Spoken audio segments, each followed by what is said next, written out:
Today is May the 20th. Will Jesus judge me? Let's find out together as we study John chapter 12.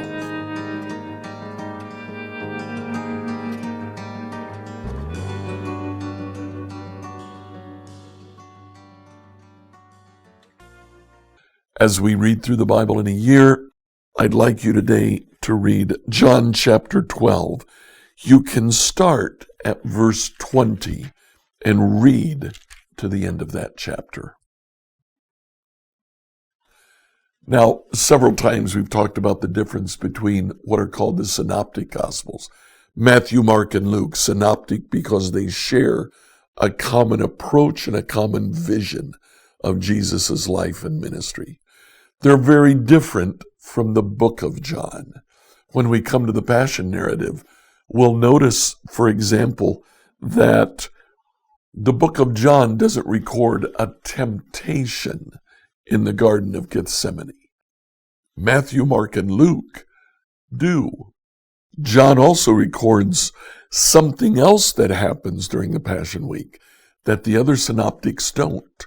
In verse 20, some Greeks who had come to Jerusalem for the Passover celebration paid a visit to Philip, who's from Bethsaida in Galilee.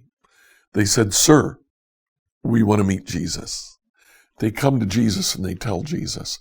This is the temptation. We wouldn't know it from this very simple, innocent introduction, but the way Jesus responds tells us everything. Apparently, the Greeks, Hellenized Jews who lived outside of Jerusalem, possibly from Alexandria, one major center of Jews. That was where Matthew and Mary took the baby Jesus to hide him from Herod. Possibly they were from Babylonia, another major center of Jews. Not all of Israel that went into exile returned from the exile. Many stayed in Babylon, and in fact, after the destruction of the temple and even the destruction of the city of Jerusalem, Babylon became the center for Judaism for centuries, for well over a millennia.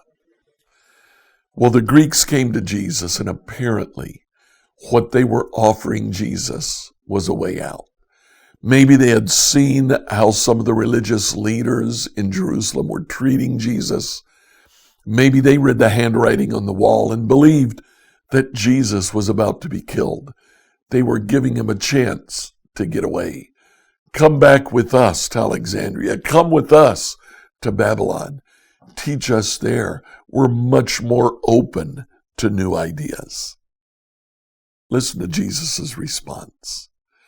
Verse 23, now the time has come to enter into his glory, for the Son of Man to enter into his glory.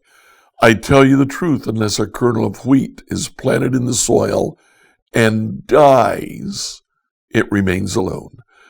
But its death will produce many new kernels. Jesus begins immediately talking about death. Look at what he says in verse 27. Now my soul is deeply troubled. Should I pray, Father, save me from this hour? Oh, this is the very reason I came. Father, bring glory to your name. This is Jesus going through a similar temptation that took place in the Garden of Gethsemane. Let this cup pass from me. Here he says, should I take the Greeks up on their offer? No. I came to die. I will suffer death. Now Jesus talks about his hour in the book of John. If you go all the way back to chapter 2, verse 4, Jesus is at the wedding in Cana of Galilee. Jesus' mother comes to him and says they've run out of wine. Jesus responds by saying, verse 4, "Dear woman, that's not our problem. My time, my hour has not yet come. We have this repetition of the hour of Jesus not having come yet. Chapter 7, verse 30. The leaders tried to arrest him, but no one laid a hand on him because his time, his hour, had not yet come. Same thing in chapter 8, verse 20. Jesus made these statements while he was teaching in the section of the temple known as the treasury. But he was not arrested because his time, his hour, had not yet come. But when we get to John 12, verse 23, Jesus says, now the time, now the hour has come. And what was the hour? Everything that leads to his crucifixion. After John talks about Jesus' response to the Greeks, in verse 37, John makes this comment: despite all the miraculous signs that Jesus had done, most of the people still didn't believe in him.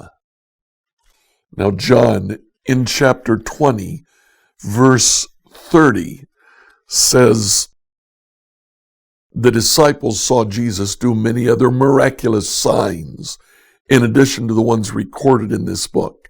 But these signs are written so that you may continue to believe. According to John, the signs that Jesus did was so that the people would believe. In John chapter 2, after Jesus turns the water into wine, in verse 11, this miraculous sign at Cana in Galilee was the first time Jesus revealed his glory, and his disciples believed in him. They saw the sign, they believed. Now, in chapter 4, when Jesus heals an official's son, in verse 54, this was the second miraculous sign that Jesus did in Galilee after coming from Judea. And what happened as a result of that sign? In verse 53, the Roman official and his entire household believed in Jesus. In the book of John, if you see the signs, it leads to belief. So it's important for John to state, despite all the miraculous signs that Jesus had done, most of the people still did not believe. Not everyone who saw the signs would believe. In verse 42, many did believe in him, however, including some of the Jewish leaders, but they wouldn't admit it for fear that the Pharisees would expel them from their synagogue. Those would be people like Nicodemus, Joseph of Arimathea, who 5 days later, when it came right down to it, they came out of the closet as followers of Jesus. They declared themselves followers by taking Jesus' body from the cross and giving it an honorable burial. In the very last paragraph, starting now in verse 44, Jesus says, if you trust me, you're trusting not only me, but also God who sent me. He talks here about salvation. And in verse 47, he says, I will not judge those who hear me, but don't obey me. For I've come to save the world, not to judge it. We started today with the question, will Jesus judge me? Jesus himself says, I won't judge you. So who does judge us?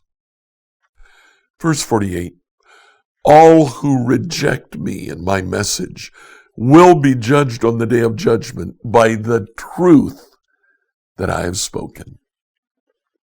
Jesus says essentially, I don't have to judge you.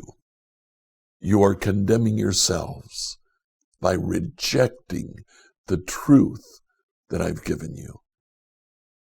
Will Jesus judge us? No, not directly.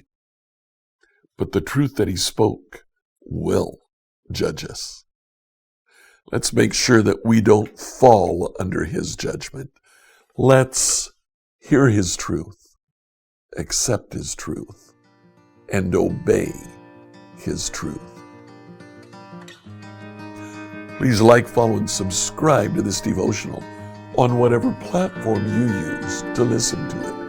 Email your questions to us at questions@becomehope.com. Enjoy this Sunday in the church of your choice.